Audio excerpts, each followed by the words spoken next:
Big rumours coming out that Son Heung-min is wanted by a European club who haven't been afraid to splash the cash on forwards recently.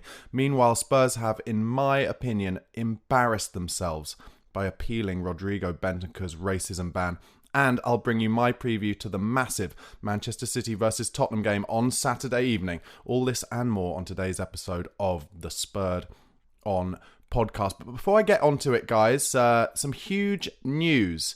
My daily content that I put on YouTube will now be coming to you live on a new platform called Big Up. You can engage with me and all this daily Tottenham news that I bring you, or daily transfer news, absolutely live. You can send your questions in. You can even call into the show and we can talk on the show on this new platform called Big Up. Just click the link in the description below and join the Spurred On podcast community, and you'll get a notification when I go live every weekday lunchtime, and we can engage whilst I'm bringing you this Tottenham news. Don't worry though, the videos will still be going out on YouTube every day as usual, but I'm super excited about being able to bring a new interactive element to these videos and talk to you during these reports every single weekday. So make sure, like I said, go to the description box, click on the Big Up link and just join the Spurred On community. It's really quick and easy, and we can start interacting on these daily videos. But let's get into that news for today about Tottenham Hotspur, and it's Galatasaray who are reportedly interested in bringing Son Heung-min to Turkey when his contract at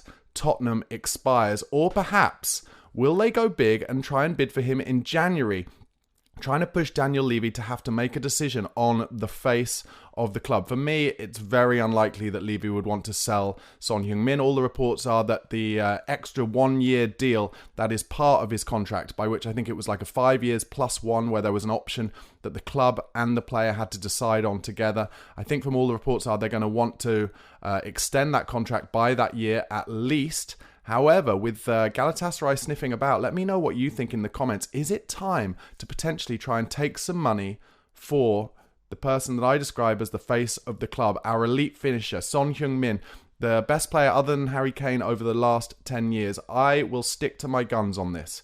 I've said it numerous times. Sign him up to a 10-year deal.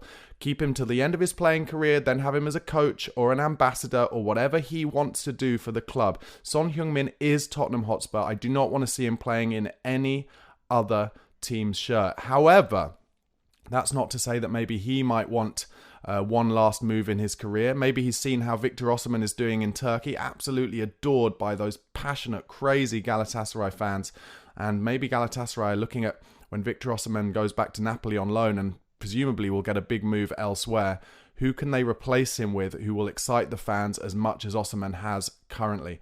And maybe that's why they're sniffing around Son Heung-min. I don't want to see him leave, but plenty of people, plenty of fans, and plenty of the people I respect on the various podcasts I listen to, like View from the Lane, The Fighting Cock, like The Extra Inch, they all talk about how we should take money for our players when they have a sell-on value. And without doubt, now with Sonny at 32 years old, we are getting into the stage where if we're going to get any money for him, it would have to be either in January this year, or if he signed an extension to that contract, that extra 1 year, then in the summer. And if Galatasaray were willing to spend maybe, 30 odd million pounds for him at 32, maybe 30 to 40 million pounds for him, there is an argument there to suggest that that is money that could be reinvested into the long term of the club. But that is not an argument that I want to go with. It's not necessarily what I think. It's a tough one, but I think we should sign Sonny up for the long term. Our former caretaker manager, Tim Sherwood, who has always got a lot of abuse for his gilet wearing, for letting the fan come and sit on the bench and wear his gilet, and for, in general, his performance as Spurs manager. He's had some thoughts on the current Tottenham squad and some of our players being linked to other clubs. Now, I want to just say something about Tim Sherwood. I actually think he gets a bit of a negative rap for what he did at Spurs. He had a huge effect on the academy, and he brought through all of those players who either came and played in the first team for a few games and did okay, and then went on to be sold to other clubs for big sell-on value. For instance, Nabil Bentaleb. Or he brought through those players who played a lot of games for Spurs, like Harry Kane, Ryan Mason, Andros Townsend, Jake Livermore, to name but a few. So he did a really good job at Tottenham Hotspur, and therefore I think, especially when it comes to nurturing players, bringing players through and knowing how much players have a sell-on value or when they should be sold, etc., etc. I do think he's a kind of a pundit worth listening to. Anyway, he said the following: "There's always a worry when you're doing a job like Ange is doing and you're signing the right players and playing them in the correct way. Automatically, those players are going to attract interest from big clubs. Mickey van der Ven is one I'm sure plenty of clubs would be looking at, and maybe the only question mark around him is the amount of injuries he seems to pick up. But other than that, wow, he's been a great find for the club." Pedro Porro is somebody who I was critical of when I first saw him playing under Antonio Conte, but he was being asked to play as a conventional right back, and that's not where his assets lie. His assets lie in going forward, picking the ball up in midfield with plenty of energy, power and good deliveries, and there's lots of teams out there at the moment who are looking for that kind of player, Real Madrid being one of them. Whether it's going to be Trent Alexander-Arnold or Pedro Porro, maybe the fact he's Spanish might come into things, so that is something that would concern me in the next couple of windows. At the moment though, if I'm a Tottenham player and I could be part of a team who wins something at that club, then I know I'm going to be lauded forever by those fans because it's been such a long time. If I was a player, I'd be inclined to stick with them. They're a magnificent football club and they're paying great money. They have these wonderful facilities and a manager who wants to play on the front foot. We only see what happens on a Saturday, but these boys have to turn up every single day, so they've got to enjoy what they're doing. Sometimes we've seen under other managers that hasn't always been the case. Sometimes it's not easy to go to work, but I'm sure it is now, especially if you're buying into Ange Postecoglou's project, and I think these players are. If they continue to do that, then I think they'll get their rewards and they'll finally pick up trophies, and maybe you'll see a statue of all of them outside of that stadium. Well, let me know in the comments what you think of Tim Sherwood's positivity there. I mean, I agree with him. I think, these players really do have a chance to leave a legacy at Tottenham Hotspur, and I think if we can be patient and stick with Ange Postecoglou's style and desire to bring a positive winning mentality into the club from top to bottom, and some of these players stick at it. I mean, what are you saying about Mickey van der Ven? I think is absolutely true. I think any team who watches how quick Van der Ven is, how powerful he is, and how much more comfortable on the ball he is than we all expected him to be, especially at his age, then some of those teams in the very top echelons of football will be thinking he is a player who could do incredibly well for us. However, he's got a long time on his contract and they would have to pay huge amounts of money. And as Tim Sherwood said, he does pick up a few hamstring injuries and that would be a little bit of a worry. But he's still young, probably still to some degree growing into his body. And, hopefully those hamstring injuries can do one, frankly, and can stop. But the Pedro Porro to Real Madrid interest is real, and I think that is something that will come up in the summer. Will they want to go for Trent Alexander-Arnold on a free or Pedro Porro, who they'll have to spend a lot of money on? My instinct says Trent Alexander-Arnold is definitely going to Real Madrid to be their next Galactico. But I really like Sherwood's positivity. He sees that the club is in a really good state. Don't forget, he got fired by Daniel Levy in the end, so it'd be very easy for him to be like Jamie Redknapp is because of his dealings with Daniel Levy, or because his dad got fired, and be really negative about Spurs. But Sherwood sees a good thing and knows that if Tottenham can keep growing this young, talented, hungry squad and iron out some of the inconsistencies, then there are going to be the chances to win trophies. There are going to be the chances for these players to become legends of the club, and for Ange Postecoglou potentially to become a legend of the club. But first and foremost, we've got to see out this difficult period where we are having difficult losses, unexpected losses and inconsistencies. And I don't know, maybe Saturday afternoon against Man City away would be the perfect starting point for that, because also I think there's something like 19 games before the next international break, and therefore we know that that little hoodoo can't affect us till well into next year. Okay, on to the next piece of news. As I mentioned in the opening, Tottenham confirmed that the club has appealed against the length of Rodrigo Bentancur's FA suspension issued earlier this week. The quote from the club says, "While we accept the guilty finding against Rodrigo by the Independent Regulatory Commission, we believe the subsequent sanction is severe." I just think this is laughable. I mentioned this in an earlier video. Tottenham are never afraid to make themselves look stupid in terms of optics. This is a racism charge for which Bentancur has been found guilty, and has rightly been found guilty in my opinion. And you do not appeal something like that. It's terrible optics. I mentioned it before. There are all these schemes, kick racism out of football. Don't appeal then when one of your players has been found guilty. Don't play him in the European games while his ban is coming. The other big thing is the minimum sanction, from everything I've read and heard about, the minimum sanction you can get for a racism charge like this is 6 games. 6 games. And Bentancur's got 7 games.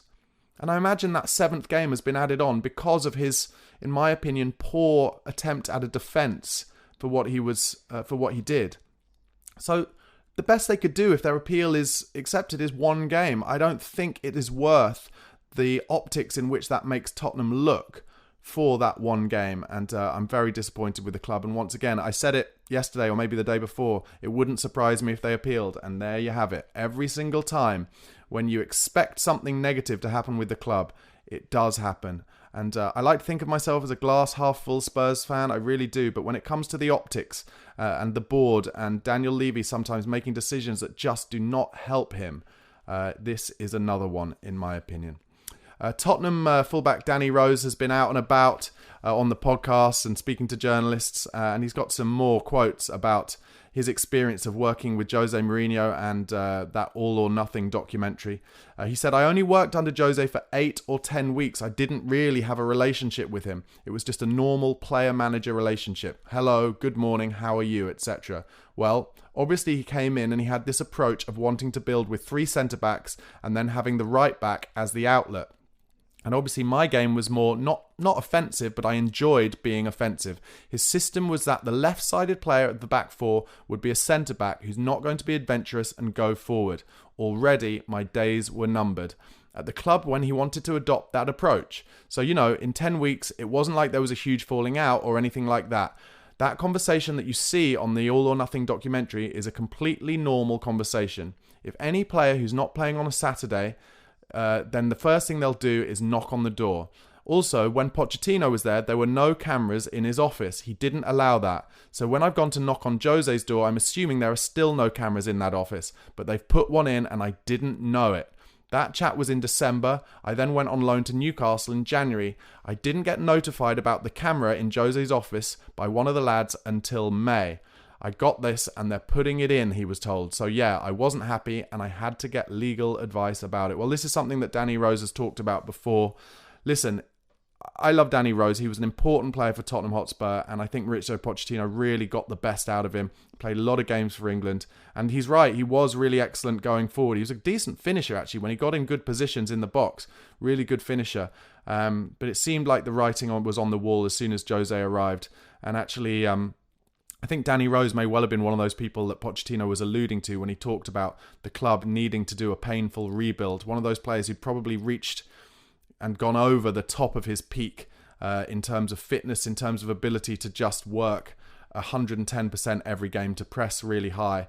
Danny was starting to get injuries, wasn't he? But he was an incredible player for Spurs. And since he stopped playing for Spurs, he's coached some of the unders groups at Tottenham Hotspur. He's talked before, hasn't he, about how Daniel Levy has been really helpful with him when it's come to that. So there doesn't seem to be like a really huge beef between Danny Rose and the club, but as he did when he was a player, he always speaks his mind and not afraid again to talk about what it was like under Jose Mourinho when he was at Spurs before moving on loan to Newcastle. And eventually, of course, he just ran his contract down, didn't he, in the end? And he had a little bit of a standoff with Daniel Levy because he said to Daniel Levy, "I know you're going to try and sell me just because I've said I want to run down my contract." And he said, "I know you're going to put me in the under-21s and not let me train with the team and all of that." And it did happen. Danny Rose is one of the many people who's been outspoken about how ruthless Levy is when it comes to football and business decisions, but also how kind he can be on a personal level. Okay, let's get into a preview to this Manchester City game, Saturday, 5:30 p.m. on Sky Sports. Huge game. Spurs inconsistent run of form. For Man City in their worst ever run of form under Pep Guardiola. I saw a really annoying article on Sky Sports website saying Man City, Dr. Tottenham will see you now. For me, I don't think Dr. Tottenham as a phrase works when you're an underdog for a game, when you're going away from home to the champions of the last few seasons, to the team who've won the treble, to the team who've spent more money than any other in the history of football. I don't think that's what Dr. Tottenham as a phrase is about. Dr. Tottenham is about when you're going to teams who barely won a game, or teams who are lower than you, teams who aren't expected to win the game, and Tottenham quite regularly over the last few decades have allowed those teams to then get that win. So that really annoyed me, that Sky Sports article, and I very nearly tweeted the journalist actually, but I thought, it's not worth it, Barnaby. Don't get involved, don't start trolling. But for some reason that really did strike a chord. Let me know in the comments what you thought about that.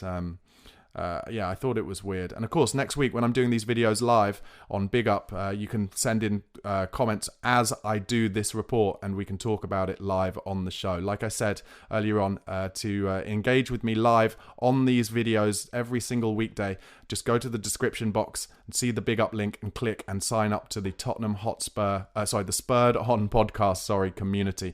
And we can chat next week live every lunchtime. Anyway, so analysis of all the available data, including recent performance and player stats, suggests that the most likely outcome of Saturday's game is a Manchester City win with a high probability, 71.45% in the stats. However, don't forget, Tottenham are a bogey side to Man City. Sure, we don't beat them every time, but compared to most clubs who go to the Etihad, we have had some really good results, including drawing 3-3 with them there last season, with Ben Davies and Emerson Royal playing centre-half. And that's an interesting one to go back to because as I go into the injury doubts for Tottenham, later on in this episode, it looks like we're going to have a little bit of a makeshift centre-half pairing once again. A draw has a probability of 14.9% and a win for Spurs just a probability of 13.62%. However, that just does show you how unlikely a draw is, doesn't it? That a Spurs win of 13% is only 1% lower than the possibility of a draw at 14%. Well, that's because Tottenham just don't draw games. And I've been saying it throughout this international break. I think the likelihood is either Manchester City will pump us, absolutely beat us easily, like 3 or 4-0, or that Tottenham will win. I don't think there'll be a draw realistically, but let's see what happens. Most likely scoreline on the data is a Man City win of 2-1 with a probability of 8.14%. The most likely scoreline are the outcome that it's 3-1 to Man City, 7.98%, and 2-0, 6%. The likeliest drawn scoreline is 1-1 at 5%, while a Tottenham win, if we're going to get it, 2-1 away, 3% chance of that. In terms of the Tottenham team news, I'm actually recording this Thursday morning, so Ange Postecoglou isn't doing his press conference till Friday afternoon, so there's a lot of hypotheticals here, but as of Thursday lunchtime, serious doubts over the availability of Christian Romero, who's come back from international duty with a recurrence of that foot injury that I've talked a lot about this week, because I just don't think that foot injury was ever healed anyway, and he might well have just basically lied to the club saying that he was fit when he wasn't so he could go to Argentina. Also doubts about Van der Ven, although Big Ange Postecoglou did say before the previous game at Ipswich that he'd be back after the international break. All the reports that I'm hearing is that this might be a game too soon for Van der Ven and he might be back more likely at the beginning of December. Bentancur is obviously suspended, first game of his suspension. Timo Werner also a doubt from his injury. No word really on Mikey Moore's illness as of yet. He missed the last couple of games through illness, really hoping that that's just a short-term thing and not something longer-term which teenagers can pick up like glandular fever. I'm just hypothesizing, but that would be terrible, terrible news. Richarlison and Wilson Odobert obviously out. Richarlison relatively medium-term and Odobert will be out apparently until February at the earliest after having that hamstring operation. As I mentioned, we'll know more for sure after Friday's Postecoglou press conference, which is around lunchtime. My predicted team then is as follows: Vicario, Porro and Udogie, and then, like I said, the makeshift centre-half pairing of Ben Davies on the left and Radu Dragusin on the right. The only positive I can find about that is I think that is a more... it's a better centre-half pairing than the centre-half pairing we went to the Etihad with last season of Ben Davies and Emerson Royal. I do think Dragusin is stronger than Emerson Royal. Then Bissouma will play in front of them with, I think, Pape Matar and Deki Kulusevski, and then Sonny, Solanke and Johnson, all being well with injuries coming back from international football. Obviously, we have to mention Sonny has travelled a lot of miles over the international break, so he will have tired legs, I would have thought. In terms of Manchester City, the loss to Brighton before the international break, as I mentioned, condemned Guardiola to a fourth consecutive defeat for the first time in his managerial career, leaving the champions in an unusual situation. However, there is some good news for Man City, bad news I think for us, as not only has Guardiola extended his contract at the club for another year, but also over the international break, Grealish, De Bruyne, Akanji and John Stones have been training. They've all been injured, but looks like they're back in training. Will it be too soon for them? Let's hope so. But I'm sure a couple of them will, at least will probably play, and the rest on the bench. Also, potential knocks for Phil Foden because he pulled out of the England squad. Jeremy Doku, Nunes and Ruben Dias have all been dealing with knocks as well. So it'll be interesting to see how many of them are fit. And Oscar Bob and Rodri, of course, long-term absentees. So Man City predicted 11. Ederson, Lewis, Akanji, Ake, Gvardiol, Kovacic, Gundogan, Silva, Foden, Haaland and Savinho. I mean, whichever way you look at it, no matter how many injuries Man City have got, all of those players are probably earning 100 grand a week more, except for maybe Lewis. All of them internationals, all of them great players. Predicted result, I guess, if it wasn't Tottenham and we are unable to draw, I'd want to say 2-2, but I have to be realistic about this. As the data says, the highest percentage chances that Man City will win, but I'm not going to say Man City win. I'm going to say, because Tottenham are so inconsistent and because we lost that game at Ipswich, that we are going to find a way to beat Man City, and I'm going to say 3-2, with the goal scorers Sonny, Dragoshin to get one from a set piece, and Dominic Solanke. Okay, guys, thanks so much for watching and listening. Really do appreciate it. If you're watching on YouTube, please do give the video a like. Please do subscribe to the channel. And also, as I mentioned, from next week, all of these daily Spurs news videos and going forward, any transfer videos I do will be live on Big Up every lunchtime. So you can come and engage with me live. Questions in the comments section, and I'll bring them up on the shows. And also, if you want to call in and you want to talk to me during these episodes, you can call in through Big Up. So to get to Big Up and see these live shows from next week every lunchtime, go into the description box where there's a link, click that link, and then just sign up to the Spurred On podcast community. Really excited to do these videos for you live every lunchtime from next week, guys. But looking forward to that game on Saturday. Can Spurs do it? I think we can. Come on, you Spurs.